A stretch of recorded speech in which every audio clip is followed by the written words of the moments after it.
Selamat pagi anak-anak kami sekalian, khususnya siswa kelas 8 yang mata pelajarannya dari saya Ibu MG. Jadi kita akan memulai pelajaran kita, yaitu unit 1. Sebelum kita memulai pembelajaran kita, jadi saya harap semuanya berada dalam keadaan sehat meskipun kita belajar daring ataupun belajar dari rumah masing-masing.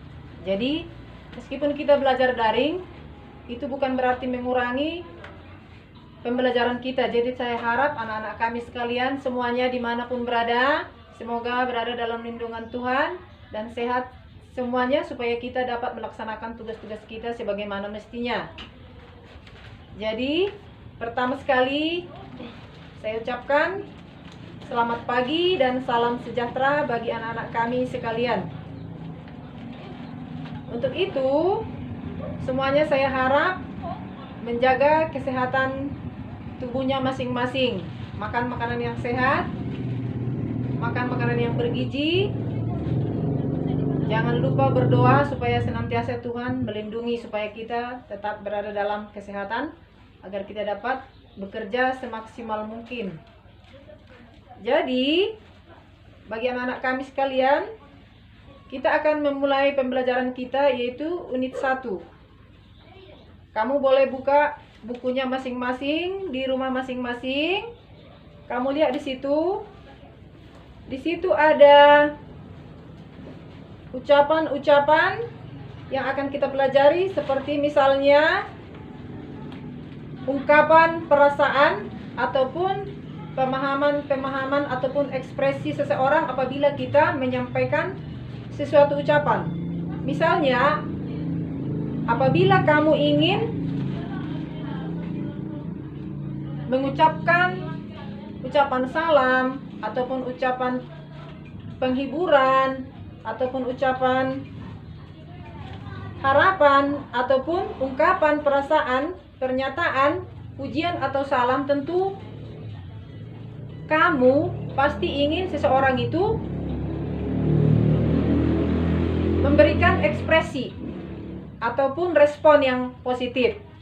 Seperti yang kita lihat di dalam buku kita unit 1 di situ. What do you do when you hear that one of your friends won a speech contest? Apa yang akan kamu lakukan apabila salah satu temanmu memenangkan sebuah kompetisi, katanya?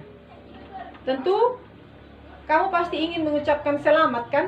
Seperti yang ada di buku kita itu, yaitu ada di situ ucapan congratulations ataupun ungkapan pernyataan perasaan, kata-kata penghiburan, bertanya ataupun menyatakan pendapat. Jadi untuk itulah kita akan membahas selanjutnya di dalam pembelajaran kita, seperti yang terdapat di dalam unit 1. Di situ sesudah kita mempelajari materi ini, kita akan mengetahui ataupun kamu akan mampu ataupun dapat mengekspresikan perasaanmu ataupun ungkapanmu, kemudian membuat percakapan tentang ekspresi ataupun ungkapan perasaan tadi. Kemudian saling memahami antara satu dengan yang lain, seperti apa respon yang diberikan oleh temanmu itu tadi apabila kamu memberikan ucapan selamat kepadanya. Kemudian selanjutnya kamu akan mampu untuk menyatakan pendapat ataupun bertanya dan sebaliknya.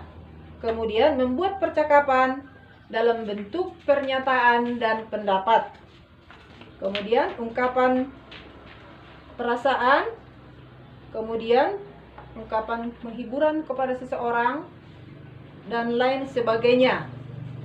Jadi itulah manfaatnya sesudah kita nanti mempelajari unit 1, yaitu mengenai ungkapan-ungkapan perasaan, pernyataan, pengharapan, penghiburan, ucapan selamat kepada seseorang apabila dia memenangkan sebuah perlombaan atau misalnya dia memenangkan sebuah pidato. Jadi kita bisa menyampaikan ucapan-ucapan kepada orang tersebut. Jadi saya rasa dengan penjelasan saya yang sedikit itu, kamu sekalian, anak didik kami, dapat memahami apa maksud ungkapan-ungkapan itu tadi. Biasanya kan kalau kita misalnya dalam perayaan-perayaan kan ada kartu-kartu ucapan selamat. Nah, salah satu itu contohnya dalam penyampaian ungkapan-ungkapan kepada seseorang, dan bagaimana respon seseorang itu kepada kita dalam menanggapi ungkapan dan perasaan yang kita sampaikan itu tadi kepadanya. Jadi itulah saya rasa contoh yang paling mudah ataupun yang paling simple yang bisa kita pahami. Jadi banyak sebenarnya contoh-contoh ucapan-ucapan ataupun ungkapan perasaan ataupun pernyataan dan penyampaian pernyataan dan pendapat kepada seseorang dengan orang lain. Jadi banyak yang bisa kita lihat contoh-contohnya seperti kartu-kartu ulang tahun misalnya, kartu pernikahan misalnya, undangan pernikahan dan lain sebagainya yang bisa kita lihat di situ, yang pada umumnya terdapat di situ ucapan selamat ataupun ungkapan-ungkapan perasaan, pengharapan, penghiburan, pernyataan dan pendapat. Jadi itulah contoh-contohnya. Jadi selanjutnya kita akan lanjutkan bagian A ataupun attention, pemahaman, perhatian. Perhatikanlah di situ di activity 1, lihatlah gambar dan jawablah pertanyaannya katanya. Di situ nampak pada gambar, perhatikan bukumu, di situ ada gambar sedang berlangsung percakapan antara dua orang wanita dengan seorang polisi. Jadi kamu jawablah activity 1 itu, buat jawabannya berdasarkan pendapatmu apa yang sedang mereka bicarakan.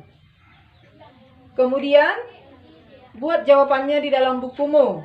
Setelah itu nanti kamu kirim kembali ke Google Classroom dengan kode yang sudah memberikan kepada kalian. Jadi itulah yang dapat saya sampaikan. Jadi kamu kerjakan activity 1, activity 2. Sudah selesai nanti, saya harap semuanya mengirimkan jawabannya kepada ibu hari ini juga. Saya rasa sekianlah materi pembelajaran kita hari ini, bahasa Inggris di kelas 8. Sekian dan terima kasih. Semoga bisa dipahami dan dilaksanakan sebaik mungkin.